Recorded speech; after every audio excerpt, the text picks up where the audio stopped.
Hello. So, whole new unit. Yeah. Rome. The Roman Empire, but it's not really an empire the whole time. Rome is actually going to go through three major governments. We're really only going to focus on two of them. They're going to start out as a monarchy, king. Then they're going to change to the republic. Some people get to vote. Then they're going to change to the empire, where basically you have a king again, but because they're taking over land, it's an empire, an emperor. Okay? Okay, look. Look at the dates. Oh, let me make it big. Okay, in your notes, look at the dates of Rome. Roughly 500 BC, see that?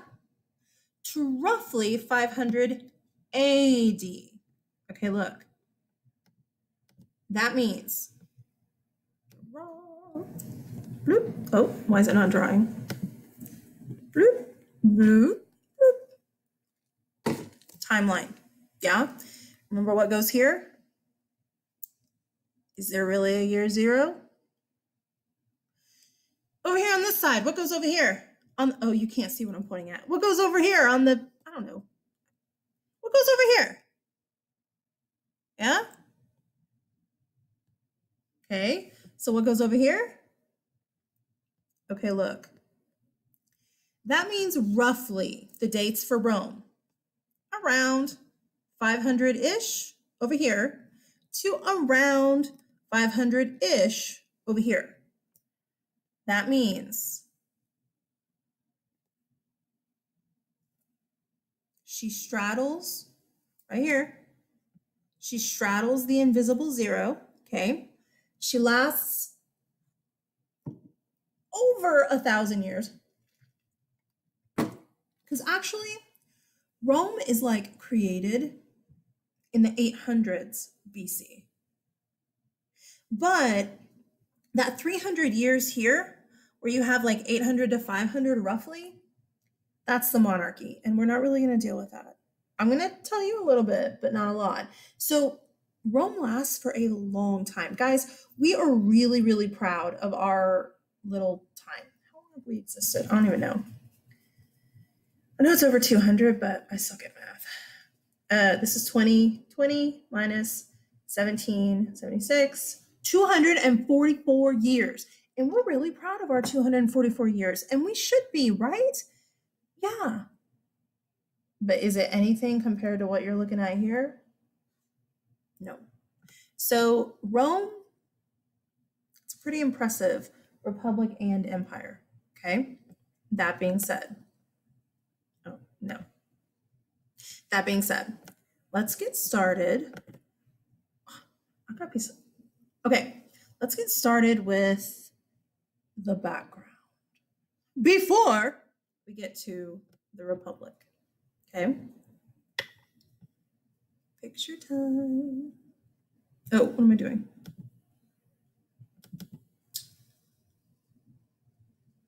Okay, when we are looking at, remember this map? All of our river valley civilizations, okay? We started here with Mesopotamia, okay? We then went here and did Egypt. We then came over here and did India, the Indus River.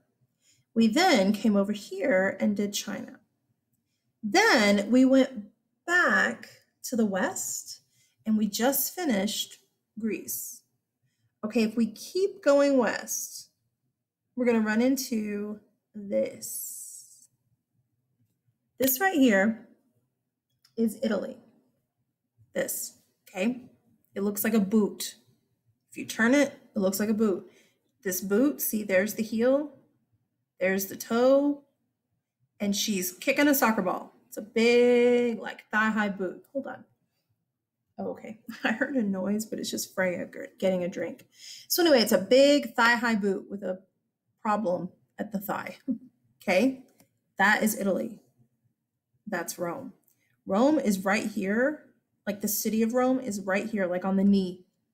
On the knee. Okay? Okay.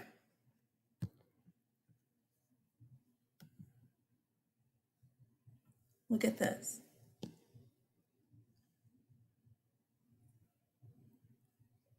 What the heck?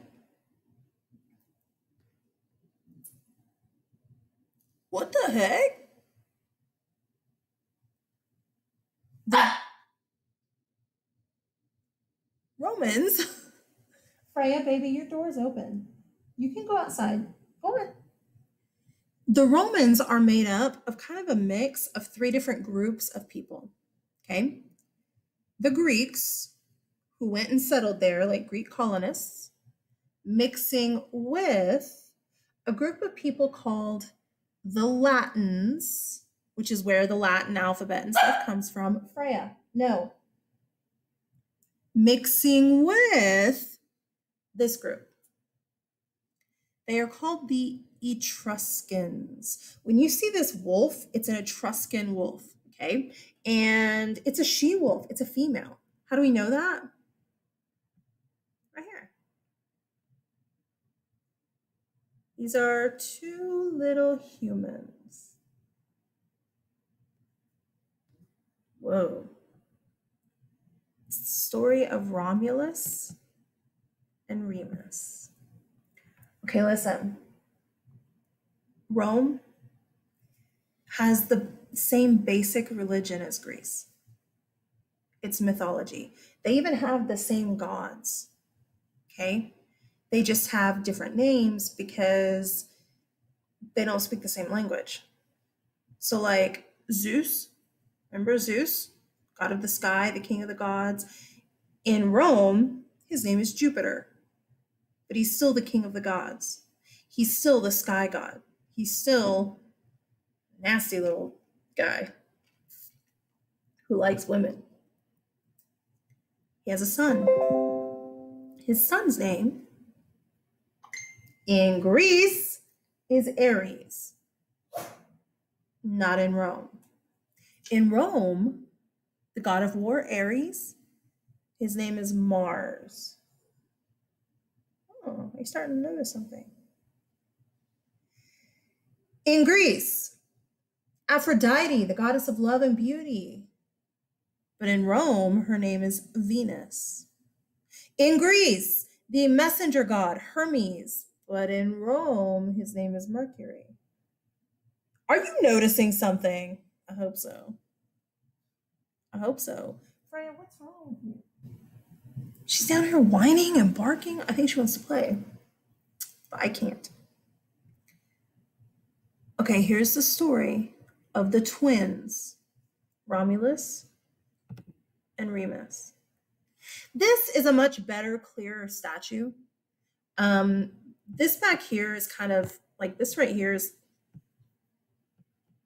kind of like, I don't know, an original relief, okay, from forever ago. This is a little bit more modern-ish. I said it backwards, but this right here is a little bit clearer to see. It's still the same thing. It's the Etruscan she-wolf and Romulus and Remus. The twins, Romulus and Remus, were demigods. Ooh. Okay, right now, you should have learned from the Greek unit. This is a myth. Now, is there some truth to it? Yeah. These boys lived. But this is a myth. Romulus and Remus were demigods. That means half man, half god. They were the sons of Mars, the god of war. And for whatever reason, the mother couldn't take care of them, so she just abandoned them. Or she died, I can't really remember. I guess I should have looked it up, but that's okay. The boys are abandoned, out just in the middle of nowhere. Well, this she-wolf comes along and sees these two little baby boys, and they're like, because they're like starving and stuff. And she's like, hey guys, are you hungry? How about you have some milk? That's what the Etruscan she-wolf statue is showing you. This is a story about the twins, Romulus and Remus, being raised by a she-wolf. Okay, we all know that's not true. That she-wolf if she had milk, okay, that means she's just given birth. And she's not going to take two human little babies into her, I don't know what it's called, pack or whatever. She would have eaten them. But whatever. It's a good story. Yeah. Okay, so she raises the little boys until they're, I don't know, 3 or something. And then this like poor farmer guy or shepherd or whatever runs across them in the wilderness. And he's like, oh my gosh, 2 little boys. And so he adopts them. Okay. They grow up. And Romulus, now they're twins. Romulus is the more physical of the two. He's strong. Yeah. Remus isn't quite as physically strong, but he's very educated. Well, after the father dies, the boys decide to build a city where they were found. So they start building a city. Then, once the city gets built, the boys are like, wait a minute, who's going to be in charge of this city? Who's going to lead? And then they fight. They have a fight like to the death. And whichever one wins is the one that lived. Well, the city is called Rome because Romulus, the stronger of the two, won. Romulus is said to be the very first king of Rome. We can look back at like royal records, and there is a king named Romulus in the 800s, and he's the first king of Rome. So we assume that these are real brothers. That's kind of the myth, the story of the beginning of Rome, the creation of Rome. Okay, I'm sitting on my shirt. Let me get off it. Okay, it was pulling on me. Okay, so anyway, that's kind of the beginning, the story of the beginning of Rome. Cool. It's a myth, guys. The she-wolf? But whatever.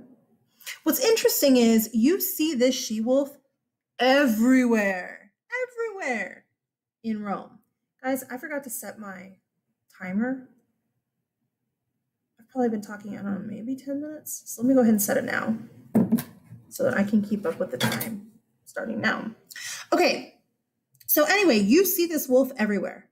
And as you get older and like more educated and stuff, hopefully you'll see it more and you'll be like, boom, I know what that is. Check this out.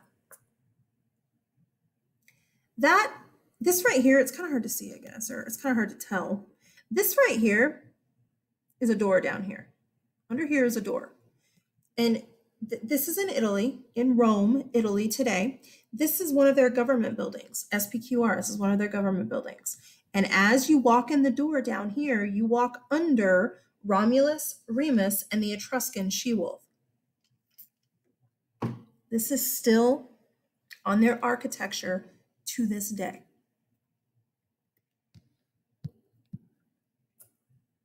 Look right here. This right here, the Etruscan she-wolf, Romulus, and Remus. Look at her face. But the Etruscan she-wolf, Romulus, and Remus. This is a mosaic floor. You're looking down at somebody's floor, like tile, like I have tile on my floor right now, okay?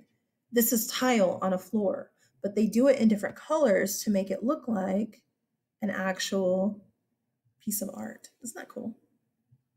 But it's on somebody's floor in Italy, still today. Look at that.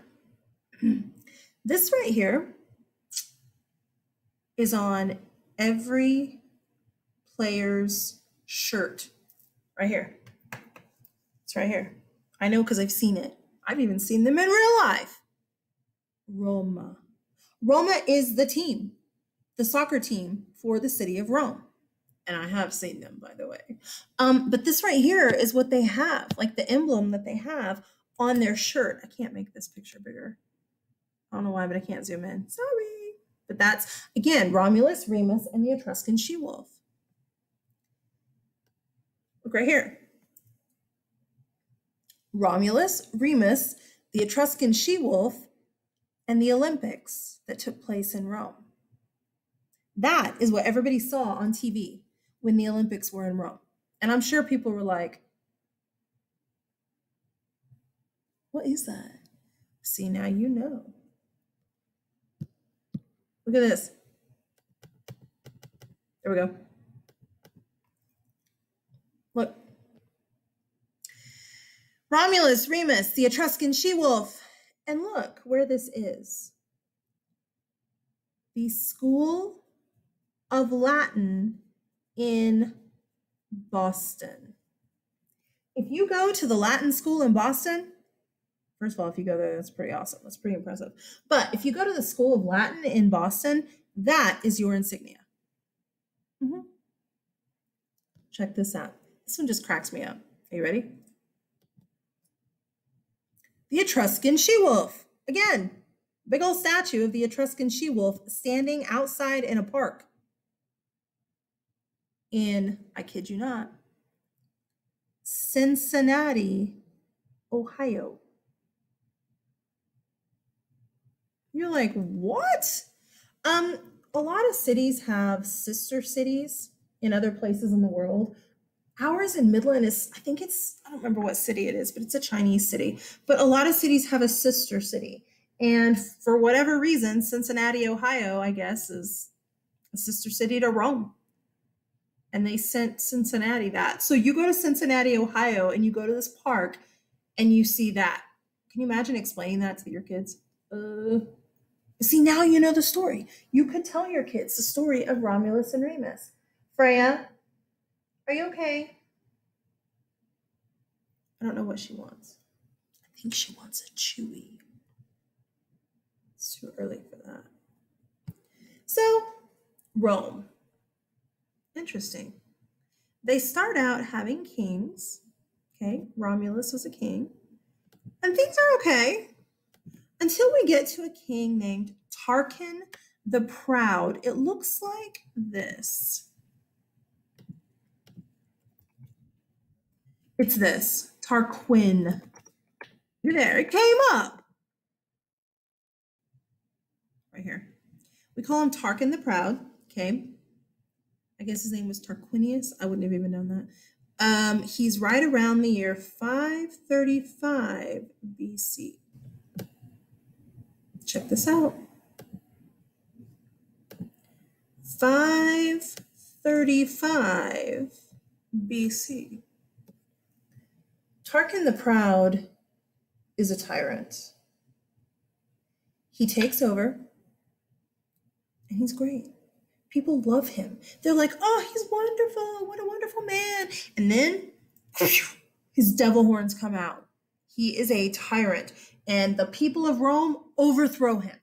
Well, there's a problem when they overthrow him. He doesn't have an heir to the throne. So what do? Well, the highest noble is the next king, right? Except the nobles all get together and they're like, whoa, wait a minute. We don't want somebody else like Tarquin to come up and be so bad and so tyrannical. So we got to think of a different type of government.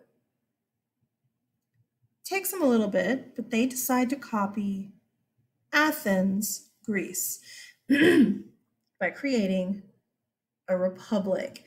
And they're honest about what it is. They don't call themselves a democracy like Athens did.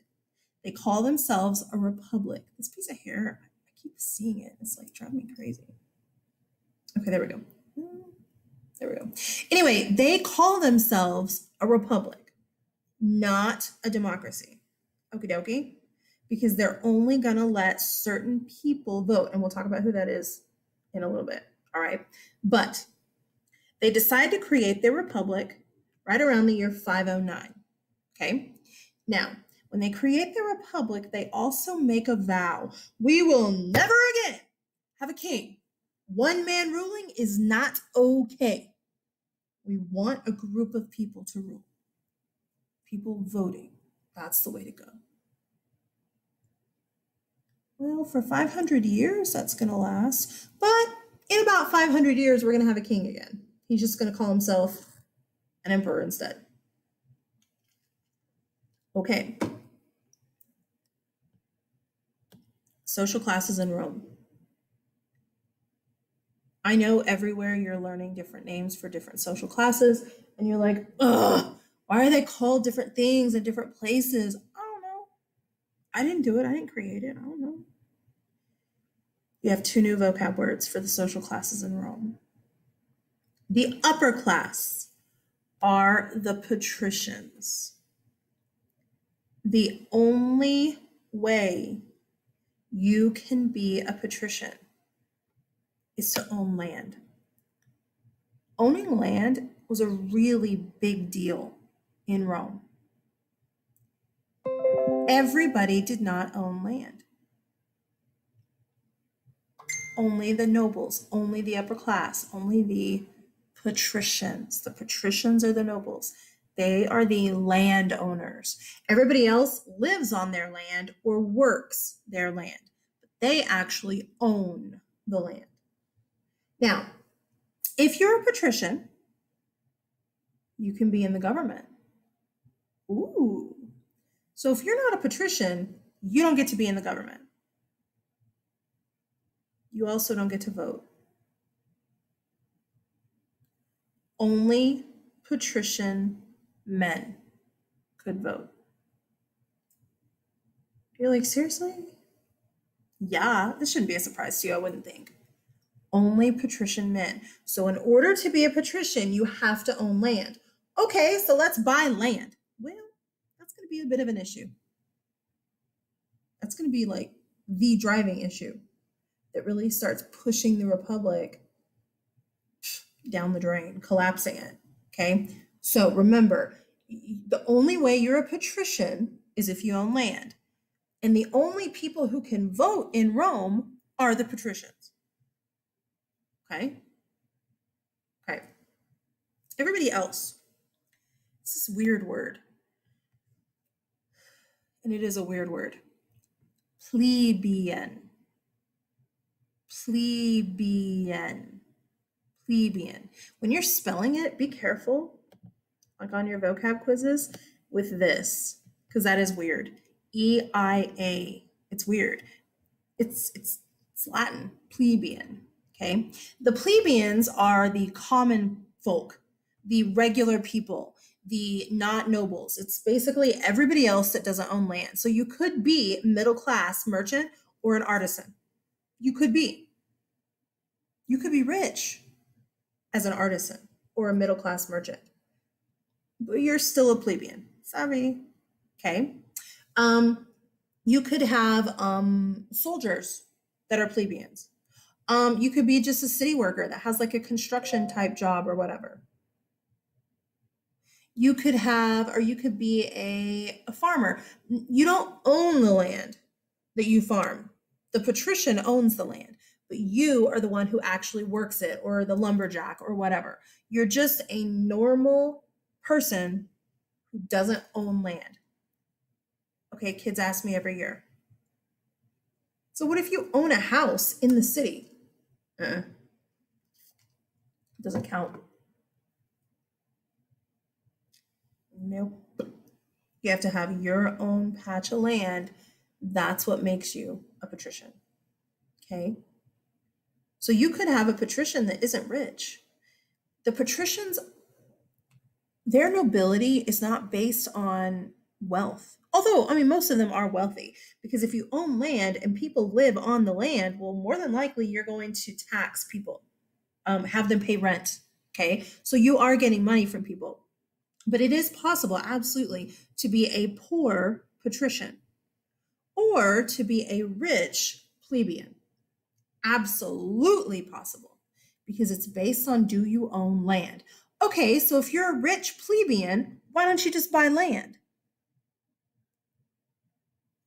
The patricians won't let you, because they don't want you to be able to vote.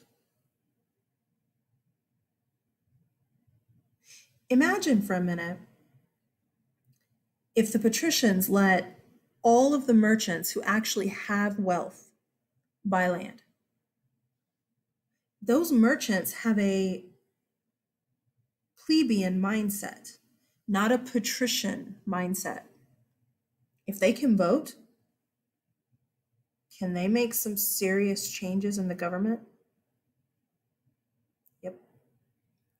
Do the patricians want serious changes in the government? Nope.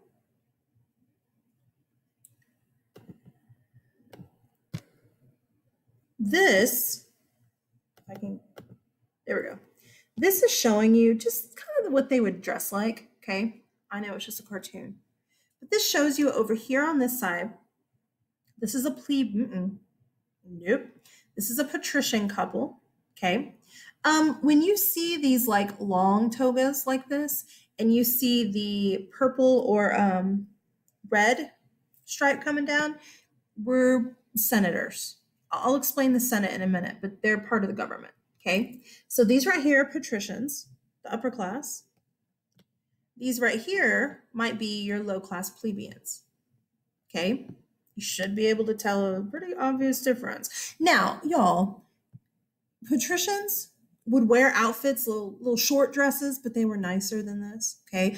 The plebeians can't afford a lot of the pretty bright dyes, the colors, so they're going to wear that kind of color and stuff. But, I mean, don't think that, oh, if it's a short dress, it's a plebeian.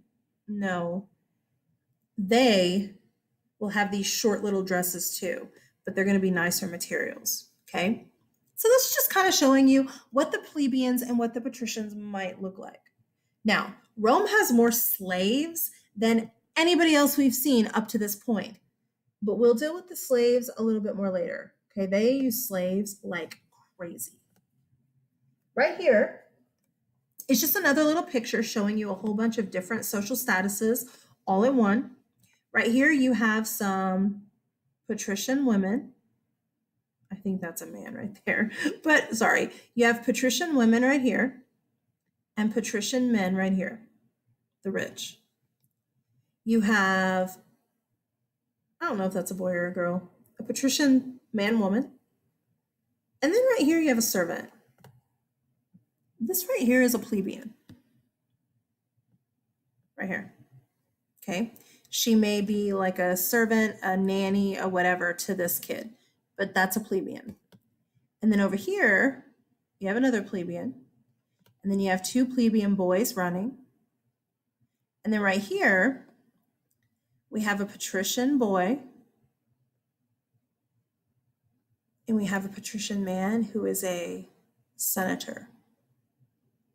He's part of the government.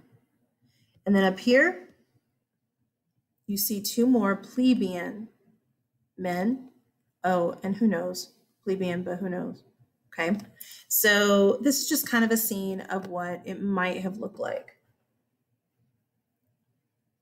Freya is acting really weird. I don't know what's wrong with her. All right. Let's talk the government. Actually,